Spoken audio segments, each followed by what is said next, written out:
اللہ عز و جل کے پاک کلام قرآن مجید میں یہ 23واں پارہ ہے، آخری آیات ہیں 23ویں پارے کی، اور سورہ زمر کی آیت نمبر 22 سے لے کر آیت نمبر 31 تک۔ سورہ زمر 23واں پارہ، سورہ زمر کی آیت نمبر 22 سے 31 تک۔ کوشش کریں گھر میں جا کے ان آیات کا ضرور مطالعہ کریں، جب موقع ملے ان آیات کو پڑھا کریں، اور اپنے گھر میں اپنے بچوں کو، اہل خانہ کو قرآن کی یہ آیات ضرور سنایا کریں جو جمعے میں آپ سنتے ہیں۔ یہ ایک وہ پیغام ہے جو صدقہ جاریہ بنے گا آپ کے لیے۔ سورہ زمر کی آیت نمبر 22 سے 31 تک، 23ویں پارے کی آخری آیات۔ آئیے سب سے پہلے ان مبارک آیات کا ترجمہ اور مفہوم۔ اللہ کے مبارک نام سے جو بڑا مہربان، بہت زیادہ رحم کرنے والا ہے۔ افمن شرح اللہ صدرہ للاسلام، ذرا تصور کرو اس شخص کا کہ جس شخص کا سینہ اللہ نے اسلام کے لیے کھول دیا ہے۔ اس شخص کا سینہ، وہ بندہ جس کا سینہ اللہ نے اسلام کے لیے دل و دماغ اس کے کھول دیے ہیں، اس کو جذب کرتا ہے اور پھر آگے پہنچاتا ہے۔ فَهُوَ عَلَى نُورٍ مِّن رَبِّهِ، یہ تو مالک کی طرف سے اس نور پر چل رہا ہے جو اللہ کی طرف سے نور ہدایت سے ملا ہے، اس کے روشنی میں یہ چل رہا ہے۔ فَوَيْلٌ لِّلْقَاسِيَةِ، اور بڑے بدبخت ہیں وہ لوگ جو ان کے مقابلے میں آ کر جن کے دل سخت ہو گئے ہیں، اللہ کی یاد اور اللہ کے ذکر سے ان کے دل سخت ہو گئے ہیں۔ اولئک فی ضلال مبین، یہ وہ ظالم لوگ ہیں جو کھلی گمراہی میں ہیں۔ اللہ نزل احسن الحدیث کتابا متشابہا مثانی، اللہ نے بہترین بات، بہترین کلام جو نازل کیا ہے، کتاب قرآن مجید کی صورت میں آپس میں ملتی جلتی آیات اور بار بار پڑھی جانے والی آیات ہیں یہ۔ تقشعر منہ جلود الذین یخشون ربہم، اللہ کے ڈر سے یہ ایمان والے لوگ جب اس قرآن کو سنتے ہیں، اللہ کے ڈر سے ان کے چمڑے کے لوں کھڑے ہو جاتے ہیں، رونگٹے کھڑے ہو جاتے ہیں اللہ کے ڈر سے۔ ثم تلین جلودہم، پھر وہ اپنی باڈی سمیت اللہ کے احکامات پر عمل کرنے کے لیے انتہائی عاجزی سے نرم ہو جاتے ہیں۔ وقلوبہم الی ذکر اللہ، اور ان کے دل اللہ کی یاد میں لگ جاتے ہیں۔ ذالک ھدی اللہ، یہ ہے اللہ کی طرف سے رہنمائی۔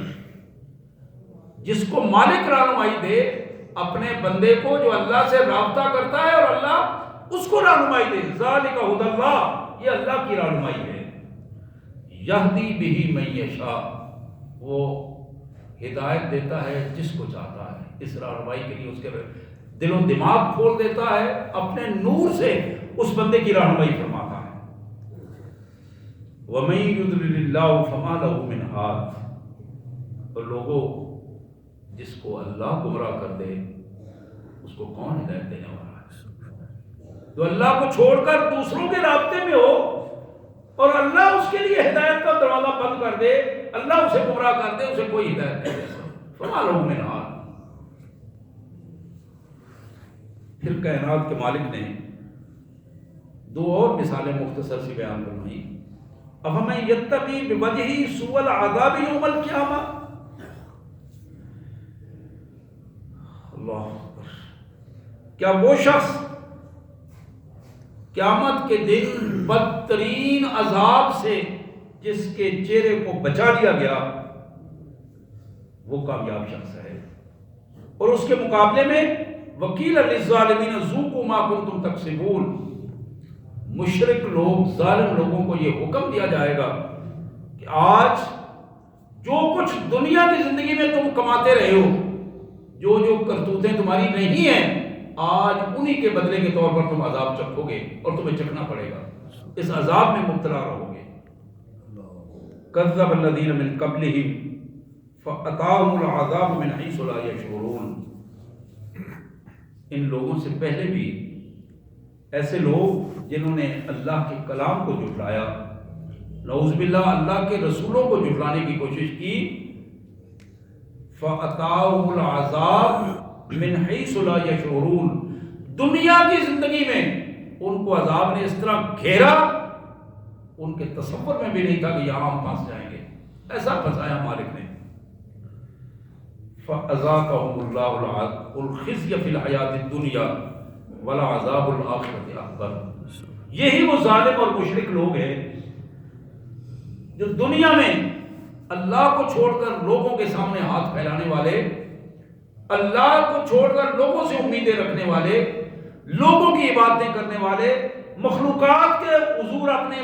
امیدوں کو رکھنے والے، یہ ایسے لوگ ہیں کہ اللہ دنیا کی زندگی میں ان کو رسوا کر دے گا۔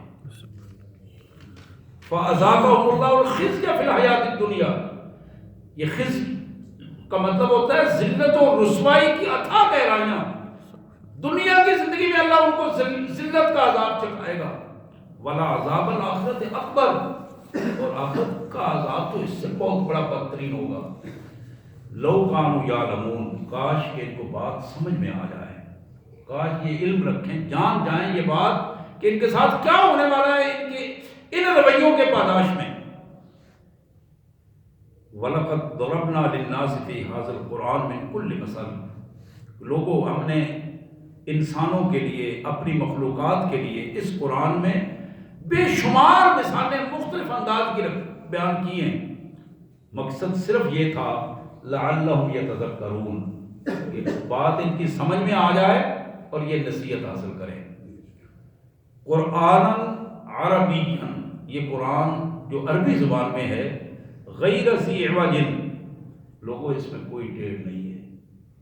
کوئی الٹی بات نہیں ہے، کوئی غلط بات نہیں ہے، کوئی ہیر پھیر والی بات نہیں ہے۔ یہ قرآن اس لیے نازل کیا گیا ہے لعلہم یتقون، تاکہ ان کے اندر تقوی پیدا ہو، یہ اپنے اللہ سے ڈر جائیں اور اپنے آپ کو درست کر لیں۔ حضرات پھر اللہ نے دو مثالیں اور ہمارے سامنے رکھی ہیں۔ ضرب اللہ مثلا رجلا فیہ شرکاء متشاکسون، ذرا اندازہ کرو اس ایک بندے کا جو بندہ غلام ہے، نوکر ہے، اور اس نوکر کے کئی آقا ہیں، ایک طرف بلا رہا ہے، دوسرا دوسری طرف بلا رہا ہے، تیسرا تیسری طرف بلا رہا ہے، وہ فارغ ہی نہیں ہوتا، ایک طرف بھیجتا ہے، دوسرا دوسری طرف بھیج دیتا ہے، اب وہ اس کشمکش میں رہتا ہے کہ میں کیا کروں اور کیسے۔ اور رجلا سلما لرجل، اور ایک ایسا بندہ ہے جس کا مکمل ایک ہی آقا ہے، اور اس ایک آقا کے حکم پر اسی کو راضی رکھنا ہے، اس نے اسی کے حکم کے مطابق اس نے عمل کرنا ہے۔ حل یستویان مثلا،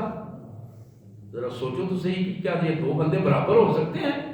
کسی صورت میں نہیں ہو سکتے۔ مشرکانہ رویہ رکھنے والے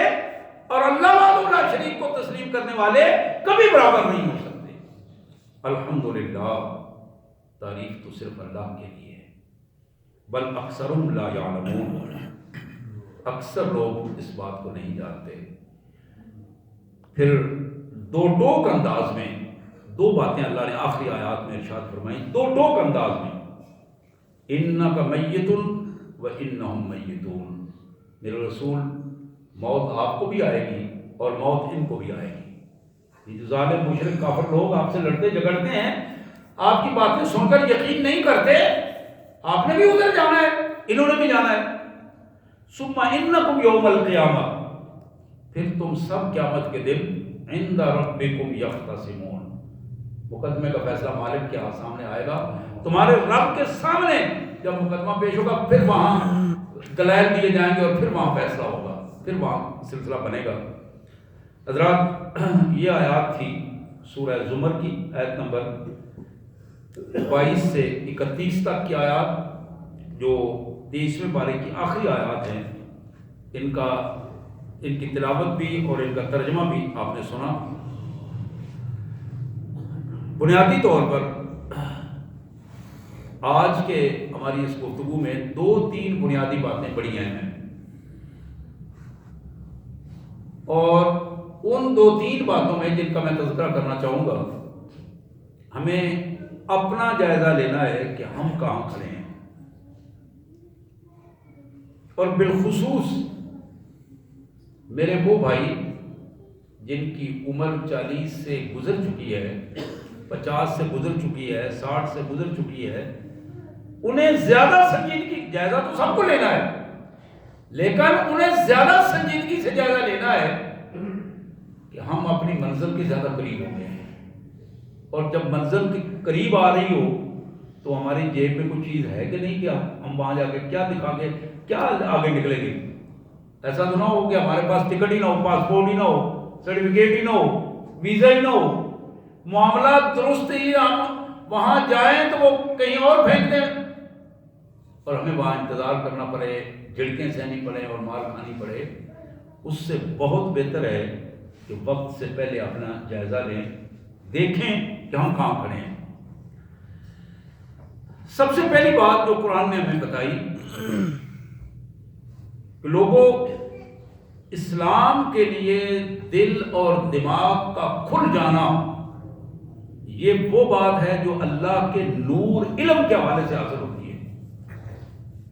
علم جب تک حقیقی طور پر بندہ حاصل نہیں کرتا، اس وقت تک اسلام کا وہ صحیح پیروکار نہیں ہو سکتا۔ اپنی بساط بھر اسے چاہیے کہ جتنی اس کی اللہ نے ہمت دی ہے، اس ہمت کے مطابق وہ ضرور کوشش کرے کہ قرآن مجید کا علم حاصل کرے، حدیث مبارک کا علم حاصل کرے، اور اپنے آپ کو عملی زندگی میں لے کے آئے۔ علم کسی موشگافی کا نام نہیں، علم بحث و تمیز کا نام نہیں۔ حضرات، علم کا ایک بنیادی مقصد یہ ہے، علم اس چیز کو کہتے ہیں جو بندے کو اپنے رب سے ملا دے، اللہ کا تعارف ہو جس میں، اس کو علم کہا جاتا ہے۔ باقی ساری فنکاریاں ہیں، علم وہ ہے جو بندے کو اپنے خالق سے ملا دے، اس کو علم کہتے ہیں۔ اور پھر اس کو ہی قرآن مجید نے ہمیں بتایا کہ انما یخشی اللہ من عبادہ العلماء۔ جب حقیقی علم بندے کے اندر آتا ہے، قرآن مجید کا علم آتا ہے، حدیث مبارک کا علم آتا ہے، تو پھر کیفیت یہ ہوتی ہے کہ اس بندے کے اندر خشیت الہی پیدا ہوتی ہے،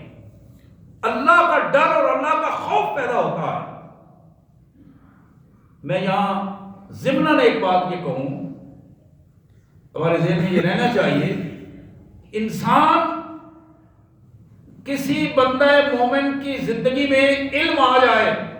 اور پھر ساتھ کبر کی پوزیشن ہو، تکبر کی پوزیشن آ جائے کہ میں بہت بڑا عالم ہوں، نعوذ باللہ، میں جاننے والا ہوں، مجھ سے زیادہ کوئی جاننے والا نہیں ہے، یہ کبر چاہے رتی بھر کیوں نہ ہو، اس کی اگلی منزل کھوٹی کر دیتا ہے،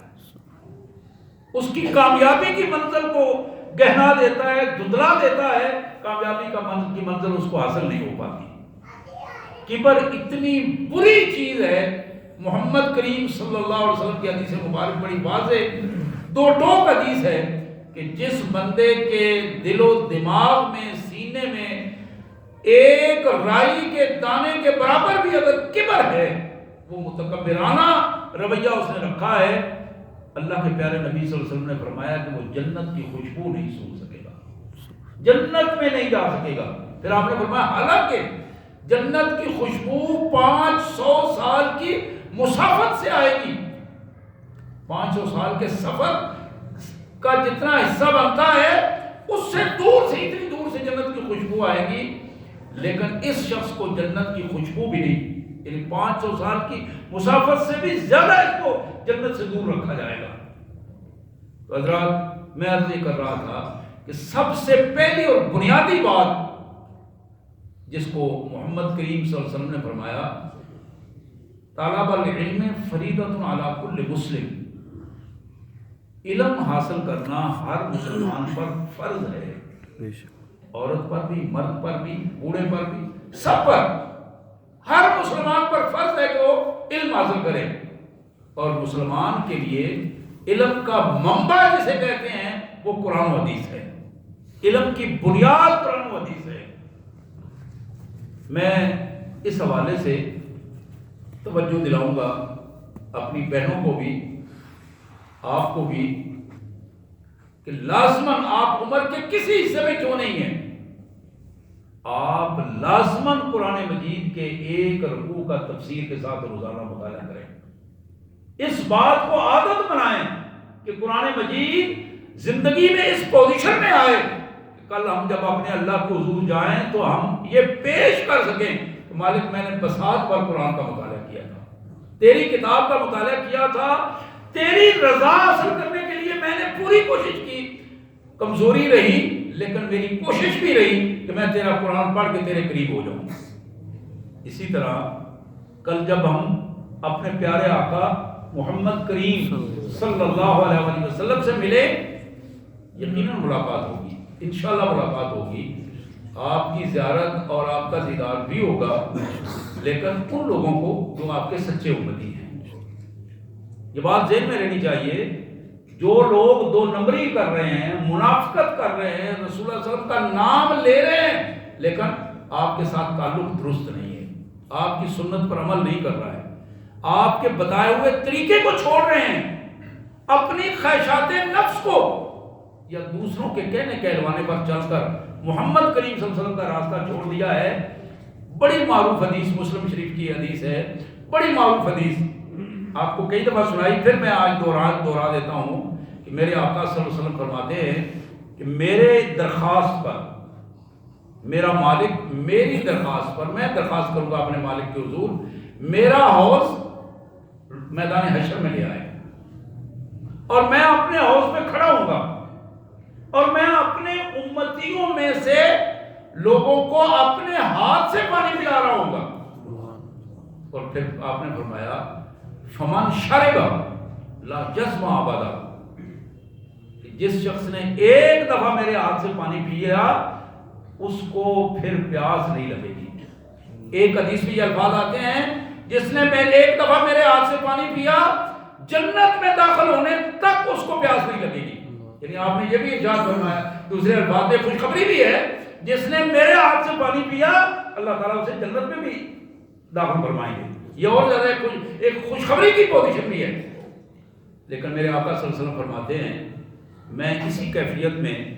وہاں اپنے حوض پر کھڑا ہو کر اپنی امت کے لوگوں کو پانی پلا رہا ہوں گا تو میں ایک طرف دیکھوں گا کہ لوگوں کا ایک گروہ ہے وہ آگے آنا چاہتا ہے، فرشتے اس کو پیچھے دھکیل رہے ہیں۔ لوگوں کا ایک گروہ ہے وہ آگے آنا چاہتا ہے، فرشتے اس کو مار رہے ہیں، پیچھے دھکیل رہے ہیں۔ یعرفوننی اعرفو، میں ان کو پہچان جاؤں گا،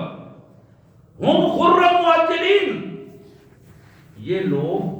وضو کے اعضاء ان کے چمک رہے ہوں گے، یہ میری امت کی نشانی ہوگی۔ حضور سے پوچھا گیا نا دوسری حدیث میں کہ آپ کی امت کی نشانی کیا ہے، تو آپ نے فرمایا کہ میری امت کی نشانی یہ ہے کہ ان کے وضو کے اعضاء چمک رہے ہوں گے، وہ میری امت ہوگی۔ یہاں آپ فرما رہے ہیں کہ میں ان کو پہچان لوں گا، وہ میری امت، ہم خرم معجلین، یہ الفاظ ہے حدیث کے، کہ وہ نمازی لوگ ہوں گے، وضو کرنے والے لوگ ہوں گے، ان کی مسجدیں ہوں گی، وہ وضو کر کے ان مسجدوں میں نمازیں پڑھیں گے۔ حضرات میرے آقا صلی اللہ علیہ وسلم فرماتے ہیں میں فرشتوں کو حکم دوں گا ان کو چھوڑ دو، میری طرف آنے دو، یہ میرے نہیں، یہ تو میرے ہیں، میری امت کی ہے، آپ ان کو آنے دو، کیوں آپ روک رہے ہو؟ حضرات حدیث میں جو الفاظ ہیں میرے آقا کے الفاظ ہیں صلی اللہ علیہ وسلم، ہمارے ماں باپ آپ کے قدموں کی خاک پہ قربان، آپ نے فرمایا کہ خدا کی قسم یہ وہ کیفیت ہے کہ جو اس زندگی کی کیفیت میں ارتعاش برپا کر دے گی، ارتعاش برپا کر دے گی۔ میں اپنے ان لوگوں کو جب پہچانوں گا، پہچان کر میں ان کو بار بار کہوں گا کہ ان کو آنے دو، تو وہاں فرشتے جو جواب دیں گے اور وہ جواب یہ ہوگا انہم غیروا بعد دینک، میرے آقا انک لا تدری، آپ نہیں جانتے یہ وہ ظالم لوگ ہیں آپ کے بعد آنے والے، انہوں نے آپ کے بعد آپ کے دین کو تبدیل کر دیا تھا۔ نمازیں تو یہ پڑھتے تھے، روزے رکھتے تھے، حج بھی کرتے تھے، لیکن یہ وہ ظالم لوگ ہیں جنہوں نے آپ کے تشریف لے جانے کے بعد آپ کے دین کو تبدیل کر دیا تھا۔ اس قرآن کے مطابق جو آپ لائے تھے ان کا دین نہیں تھا، اس میں اپنی مرضی کی تبدیلیاں کرنی تھی انہوں نے۔ حدیث کے مطابق ان کا دین نہیں تھا، اپنی مرضی کے مطابق انہوں نے تبدیلیاں کرنی تھی۔ حضرات، اس کے بعد جو اللہ کے رسول صلی اللہ علیہ وسلم فرماتے ہیں کہ میں ان کو یہ الفاظ کہوں گا، سحقن سحقن لمن غیر بعدی، لعنت ہو اس پر، لعنت ہو اس پر جس شخص نے میرے دین کو میرے جانے کے بعد تبدیل کر دیا۔ اب آپ اندازہ کریں گے میدان حشر میں جس بندے پر، جس گروہ پر محمد رسول اللہ صلی اللہ علیہ وسلم کی زبان مبارک سے لعنت ہو، کیا آپ اس کی شفاعت کریں گے؟ کیا آپ اس کو قریب آنے دیں گے؟ قطعاً نہیں،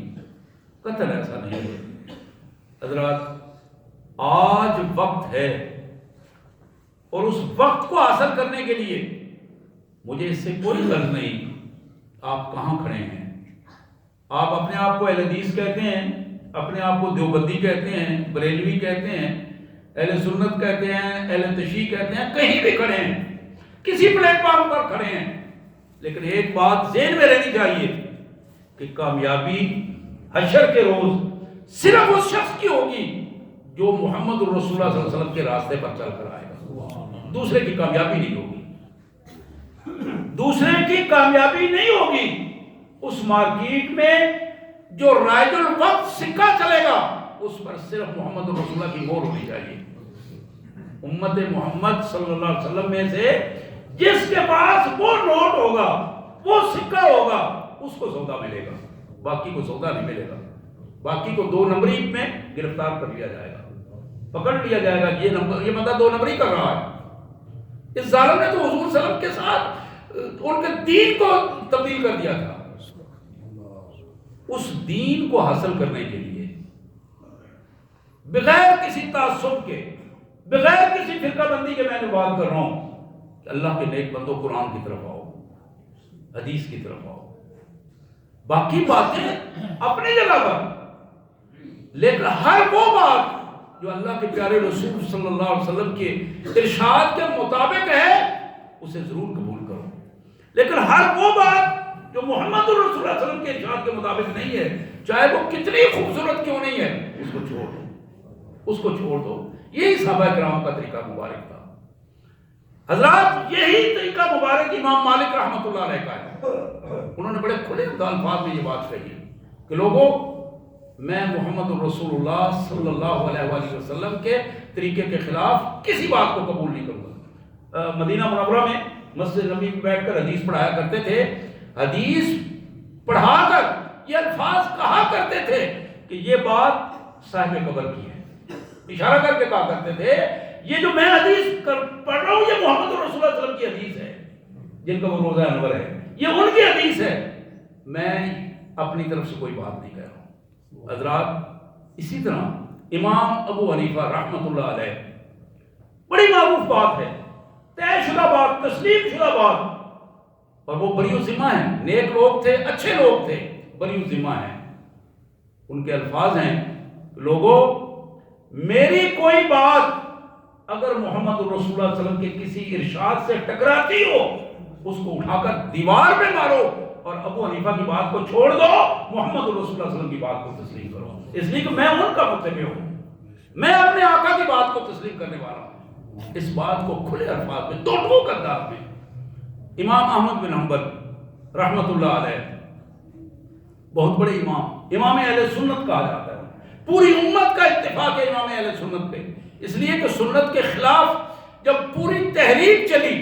یہ امام بخاری کے استاد بھی ہیں امام احمد بن حنبل، تحریک چلی، اس سنت کے خلاف جو تحریک تھی، سنت کے مقام کو بلند کرنے کے لیے امام احمد بن حنبل کو کوڑے مارے گئے، اور انہوں نے وہاں استقامت دکھائی، کھڑے رہے اپنی جگہ پر، اس لیے امام اہل سنت کہا گیا، یہ خطاب ہے ان کا، امام اہل سنت امام احمد بن حنبل رحمۃ اللہ علیہ کا فرمان ہے کہ لوگوں اصحاب الحدیث فہو مذہبی، جہاں تمہیں صحیح حدیث مل جائے، جہاں صحیح حدیث مل جائے، یہ سمجھو کہ یہ احمد بن حنبل کا مذہب ہے، اس کے علاوہ میرا کوئی مذہب نہیں ہے۔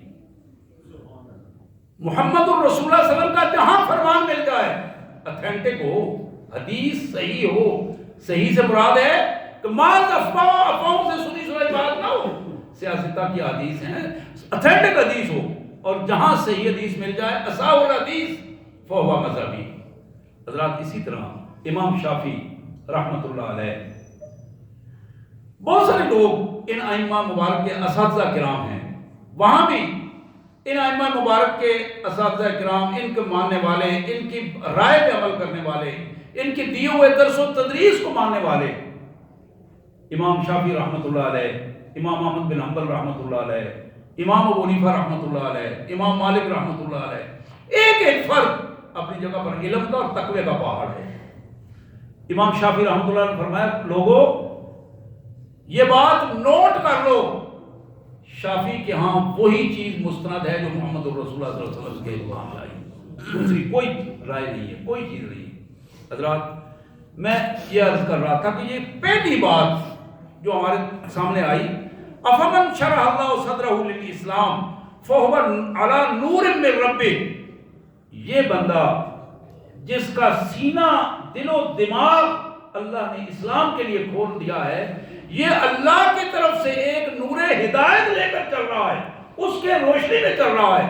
اور یہ وہ بندہ ہے جو اللہ کے قرآن اور محمد الرسول اللہ صلی اللہ علیہ وسلم کی حدیث کے مطابق اپنے آپ کو ڈھال لیتا ہے، یہی کامیاب آدمی ہے۔ حضرات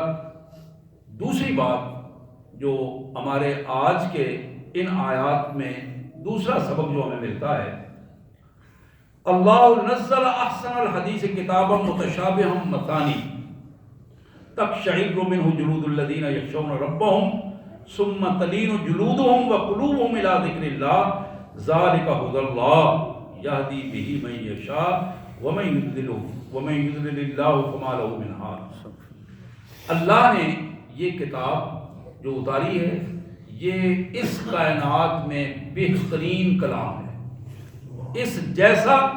یا اس کے بہتر کو تصور ہی نہیں، اس جیسی بھی کوئی کلام نہیں، اس لیے یہ خالق کائنات کا کلام ہے، یہ اللہ کا کلام ہے۔ اللہ کا یہ کلام متشابہ بھی ہے، مثانی بھی ہے، ملتی جلتی آیات بھی ہیں اور بار بار پڑھی جانے والی آیات بھی ہیں، لیکن اگلی بات جو ہے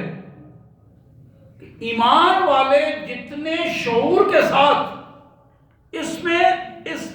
ڈوب کر اس کی آیات کا جب تلاوت کرتے ہیں یا سنتے ہیں،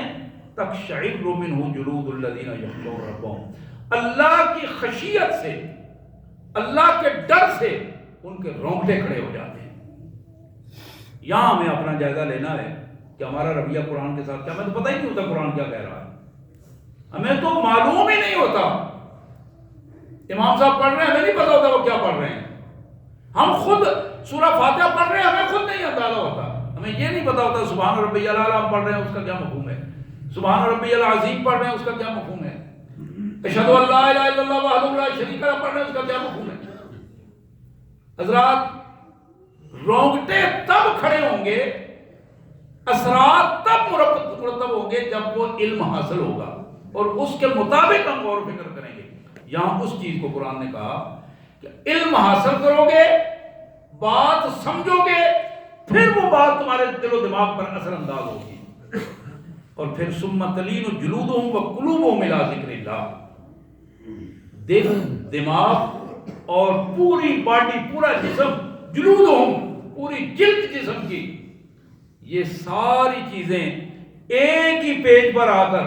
ایک ہی لائن میں آ کر اپنے اللہ کی یاد میں مصروف ہو جاتی ہیں۔ یہ کیفیت ہماری کب بنی، کب بنے گی، ہے یا نہیں ہے، اس سوال پر غور کرنا ہے سب نے، جو میں نے شروع میں کہا تھا کہ جائزہ لینا ہے، اور بالخصوص اس بندے نے جائزہ لینا ہے جس کی عمر 40 سے اوپر نکل گئی ہے، 50 سے اوپر ہے، 60 سے اوپر ہے، 70 سے اوپر ہے۔ یہ جائزہ لینا ہے کہ میں کہاں کھڑا ہوں، میں تو آپ کو جانے والی کشتی میں سوار ہو گیا ہوں، اب تو اترنے والا ہوں، اور وہاں اتر کر میرے پاس کیا ڈاکومنٹس ہیں کہ میں وہاں دے کر آگے نکل منزل پہ جا سکوں گا؟ وہ ڈاکومنٹ جعلی ہیں یا اصلی ہیں؟ یہ وہ ساری چیزیں ہیں جو قرآن ہم سے سوال کرتا ہے۔ لوگ جانتے ہیں، جو میں نے باتیں کہی ہیں سیدھی سیدھی باتیں ہیں حضرات، کوئی ڈکی چھپی باتیں نہیں ہیں۔ میں ہوں یا آپ ہوں، ہماری بہنیں ہوں، بیٹیاں ہوں، کیا ہم قرآن کا علم حاصل کرنے کے لیے ہم نے اپنے آپ کو لگایا ہے، کوشش کی ہے، حدیث کو سمجھنے کی کوشش کی ہے؟ یہ سوال ہے ہم سے، اور یہی سوال پورا آخر تک قرآن بتاتا ہے۔ اور آخر میں کیا قرآن کا حکم ہے؟ اِنَّكَ مَيِّتٌ وَإِنَّهُم مَيِّتُونَ۔ میرے پیارے نبی صلی اللہ علیہ وسلم، آپ بھی اپنے اللہ کے حضور اس دنیا سے جا کر اپنے اللہ کے حضور جائیں گے، اور یہ سارے لوگ، آپ کو ماننے والے، آپ کو نہ ماننے والے، یہ سارے بھی وہیں جائیں گے، اور وہاں جا کر فیصلے ہوں گے۔ اور وہاں فیصلہ کس بات پر ہوگا؟ یہ بات قرآن نے طے کر دی ہے، صرف محمد رسول اللہ صلی اللہ علیہ وآلہ وسلم کے لائے ہوئے دین اور نظام کے مطابق۔ میرے بھائیوں، میں اکثر کہا کرتا ہوں کہ ہم خود فریبی کا شکار ہیں، دھوکے کا شکار ہیں۔ یہ دھوکہ ہمارے اپنے نفس کا ہے، اس دھوکے سے نکلیے، خدا را نکلیے، ان تعصبات سے نکلیے۔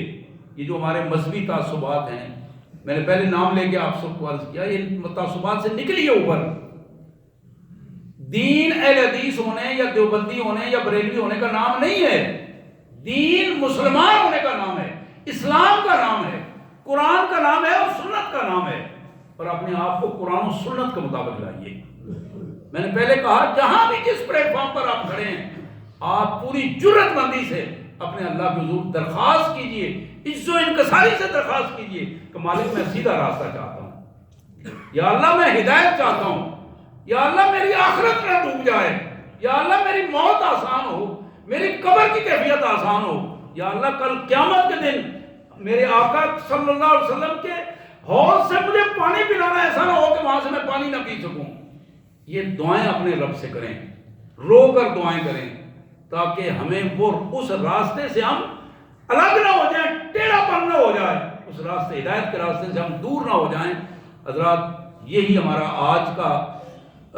خطبہ جمعہ کا سب سے بنیادی یہ کیفیت ہے، یہ سبق ہے۔ کاش کہ ہم اس سبق کو اگر سمجھ جائیں اور آج ہی اپنی زندگی میں آج سے یہ دعائیں کریں اور اپنے آپ کو تبدیل کرنے کی کوشش کریں، تو یہ ہمارے لیے آسانیوں کی پوزیشن پیدا ہوگی۔ ہمارے لیے یہ زندگی، موت، قبر، حشر، یہ سارے مراحل انشاءاللہ آسان ہوں گے، اور ہماری یہ دعا ہے اللہ تبارک و تعالی ہمارا انجام بغیر کسی آزمائش کے اللہ تبارک و تعالی ہمیں جنت عطا فرمائے، اور محمد رسول اللہ صلی اللہ علیہ وسلم کا ساتھ اور رفاقت نصیب فرمائے۔ وآخر دعوانا الحمدللہ رب العالمین۔